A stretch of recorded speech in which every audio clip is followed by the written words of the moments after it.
How's it going, everyone? My name is Anthony, aka ComicsRGreat, and welcome to the new Comic Book Day haul video for the comics I bought back on Wednesday, September 8th. I apologize for these videos being a little late, but as you can see, I'm working hard rolling these videos out, trying to balance out my life doing this and being a good father and husband to my wife and daughter at the same time. So I thank you for your patience. So without further ado, I'm going to show my books in alphabetical order and give you a brief opinion of them, starting with from Marvel Comics, Amazing Spider-Man number 73 by Nick Spencer, Z. Carlos, and Carlos Gomez. The cover was drawn by Mark Bagley. After months of teasing and making people guess, Nick Spencer finally answers the question of who is Kindred. Not that many people cared at this point. And just to let you know, the question was kind of answered or not really answered, because supposedly it wasn't one person. It was multiple people, which to me is kind of stupid. Anyway, we're now just 3 issues away from the possible death of Peter Parker yet again. Until then, issue 74, aka Legacy number 875, the conclusion to Nick Spencer's run, is scheduled to come out on a Wednesday, September 29. From Marvel Comics, Avengers number 48 by Jason Aaron and Javier Garron. I didn't think I would have bought an Avengers book so soon after the end of the Phoenix storyline. I only bought this because it's the first appearance of the Winter Hulk, a Red Room enhanced, vampired up version of the She-Hulk. And guess who she goes after first? It's Gorilla Grodd. No, wait, wrong universe. It's Gorilla Man. Huh? Gorilla Man? Yeah, don't ask. It's doubtful I'll get the rest of the issues to the World War She-Hulk storyline. In any case, issue number 49 is supposed to come out on Wednesday, October 13. From DC Comics, Batman number 112 by James Tynion and Jorge Jimenez. Here we are, the first Batman issue of the Fear State storyline, and Batman is down for the count. Peacekeeper 01 is also down for the count. Whatever Scarecrow has done has put him squarely in charge, and for Mayor Nakano, that's not a good thing. So what does the good mayor do? He creates a new Peacekeeper, Peacekeeper X, a behind-the-scenes Black Ops Peacekeeper. And what's his first mission? To kill his predecessor. I can't wait for Batman 113, which is supposed to come out on Tuesday, September 28. From Scout Comics, Black Cotton number 5 by Patrick Foreman, Brian Hawkins, and Marco Perugini. The cover was drawn by Marcelo Santana Jr. In this world where the racial lines of black and white are reversed, the Cotton family continues to try to, quote-unquote, fix the issues caused by one of their sons shooting a white girl. What they don't know is the past Elijah Cotton seems to have tried to hide shows up on his front door, with swords. Based on the previous 4 issues, issue 6 should possibly come out on October 6 or October 13. From Marvel Comics, Daredevil number 34 by Chip Zdarsky and Stefano Landini. The cover was drawn by Marco Cicchetto.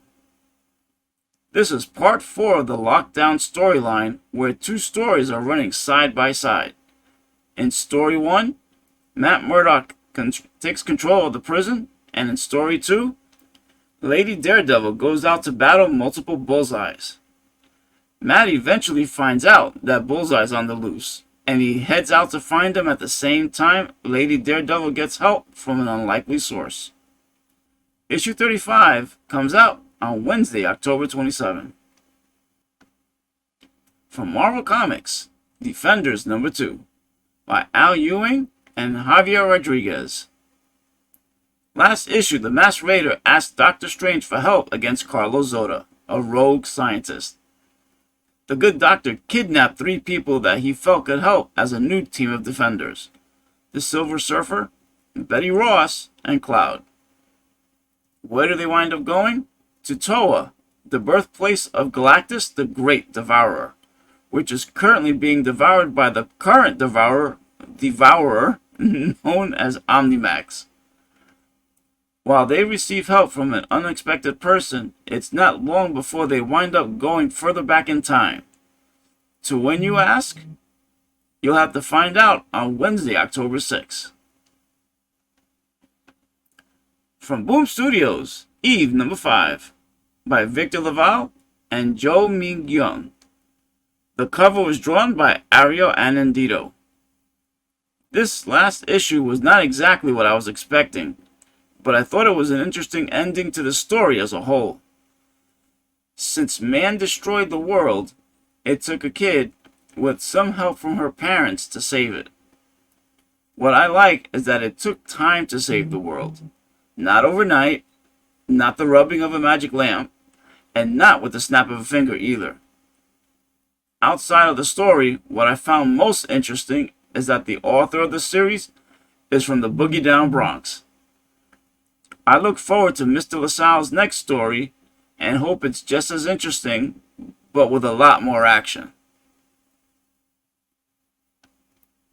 From DC Comics, Green Lantern 2021 Annual, by Ryan Cady, Sam Basri, and Tom Derenek.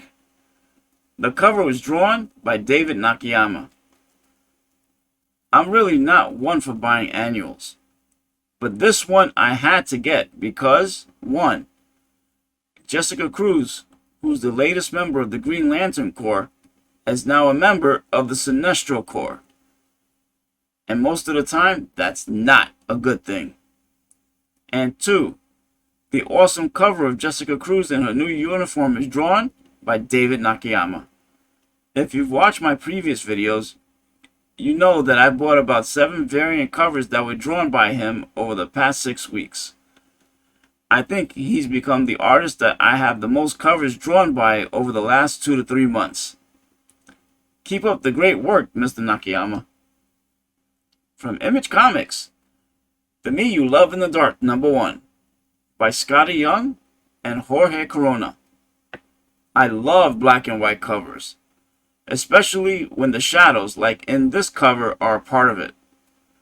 I thought that this cover was actually better than the colored version. In any case, getting the second print of this book was a no-brainer. Too bad the whole book wasn't in black and white. The third print cover of issue 1 is supposed to come out on Wednesday, October 20th. From Image Comics, The Me You Love in the Dark number 2, by Scotty Young and Jorge Corona. Last issue, Rowena was trying to discover a new voice for her art, not knowing that the house she just moved into would actually have one. So in this issue, Rowena gets to know the voice in the house, and she eventually paints what she believes the voice would look like, not knowing just how far off she really is. We'll see just how this unusual relationship will begin to unfold in issue 3, which is scheduled to come out on Wednesday, October 6th. From DC Comics, The Nice House on the Lake number 4, by James Tynion and Alvaro Martinez Bueno. This is the comic of the week.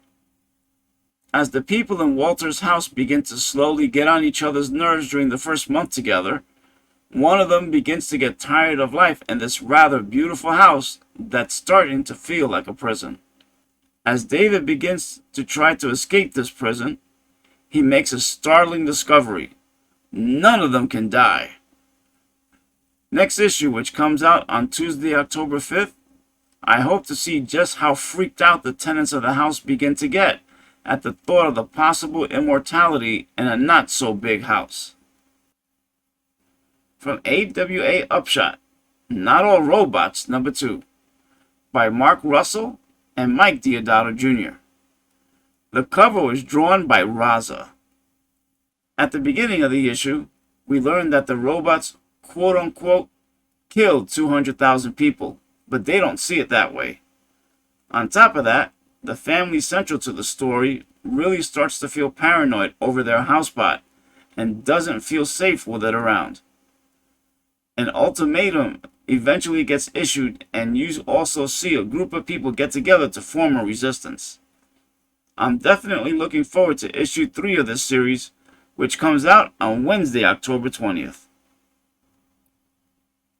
From Marvel Comics, Shang-Chi number 4, by Jin Yuan Yang and D.K. Rowan.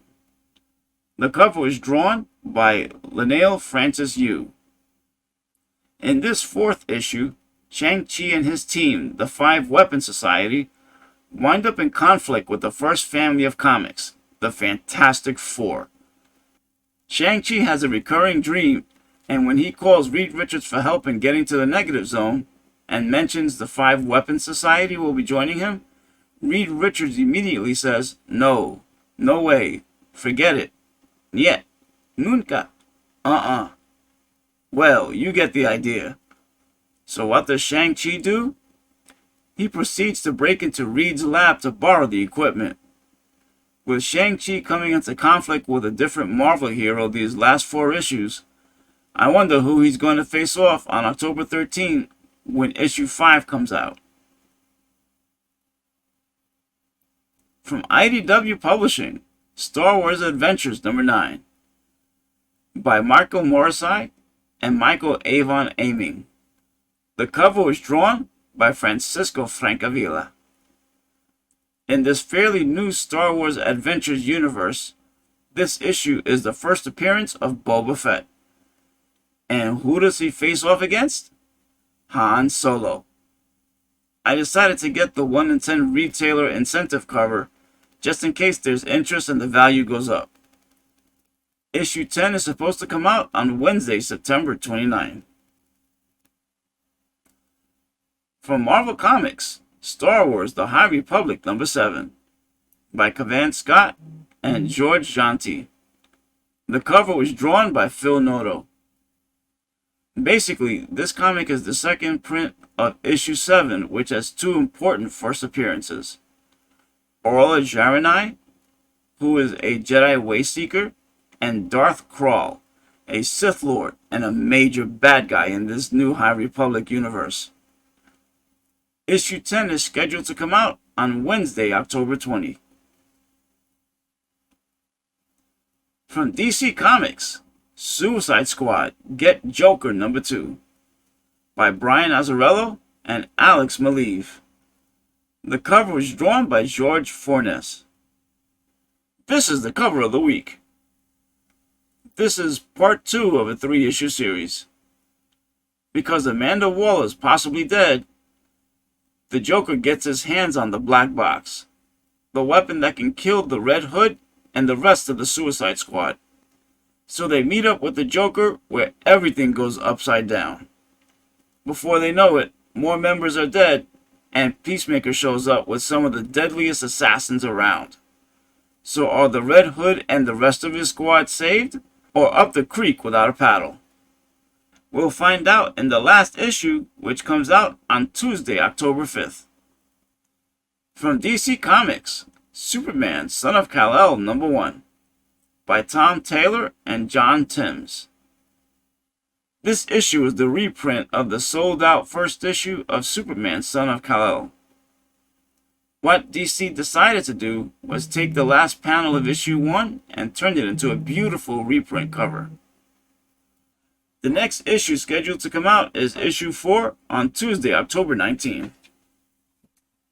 Did you pick up some of the comic books I showed you today?